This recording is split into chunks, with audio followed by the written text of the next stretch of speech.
akong nakitang isang unanimous decision. Ewan ko lamang po kung merong magbo-volunteer ngayon na abogado in the last 40 years na sinasabi ay isang unanimous decision na ang karakter niya ay sinabi na ab initio, void ab initio, unconstitutional, violative of due process. Maybe if we can speculate that all the members of the Supreme Court, after the filing of the motion for reconsideration, will resort to their worst,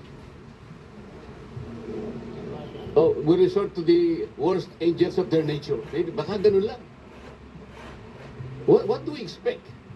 We expect that 8 of them will reverse themselves altogether. Kung sakasakali naman po na in-archive natin, or whatever word is applicable, at sinabi, under miraculous circumstances, sinabi ng Supreme Court, we are all reversing ourselves. And i-continue natin. Anong problema? Pero kagaya po na sinasabi ko kanina, Mr. President, ang pagkakaluto nga po ay hilaw eh. Ipinipilit po ngayon ipakain sa Senado ang isang bagay na hilaw. Paano? Sinabi po ba ng Supreme Court na wag na kayong mag-impeach? Hindi po. Binigyan po tayo ng guidelines. Alam po ba ninyo kung bakit binigyan na ng guidelines ng Supreme Court kung paano mag-impeach? Kasi po, Mr. President, if you recall, the Supreme Court issued a notice on July 8, 2025, requiring at least 11 information from the House of Representatives and the Senate. The Senate made a manifestation na wala po kaming may bibigay sapagkat lahat po niyan ay makukuha ninyo sa House of Representatives. Alam po ba ninyo na 4 sa hinihingi ng Supreme Court ay nandun po sa puso ng due process?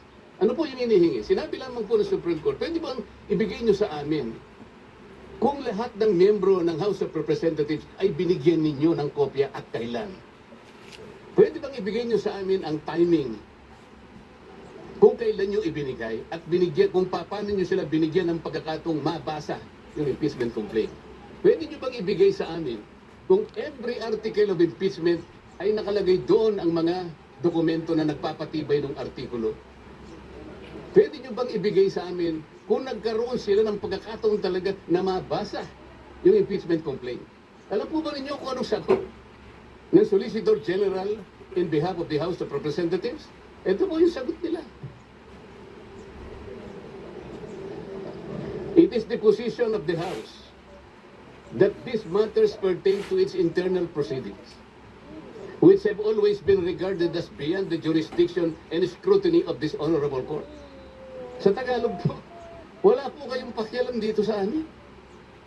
Yung inihingi po ninyo, kami lang po yun. Para tinatanong lang naman po eh. Binigyan niyo ba ng pagkakataon sila na mabasa? Bakit? Mahirap po ba sagutin yun? Ano pa po sinabi?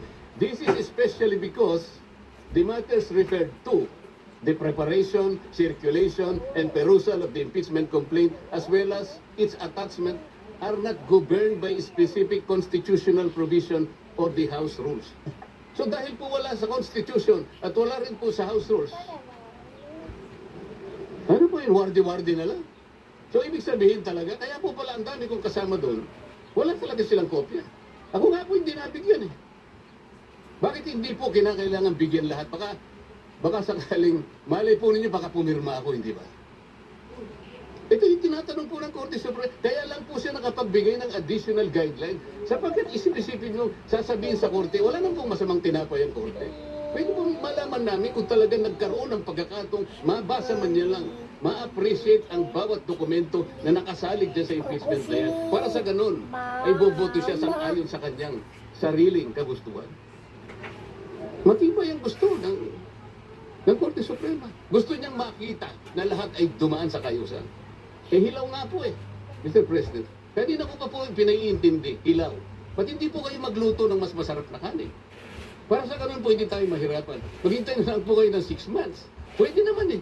Ba't pinipilit po natin isang bagay na hilaw at pinipilit niyong ipakain sa atin?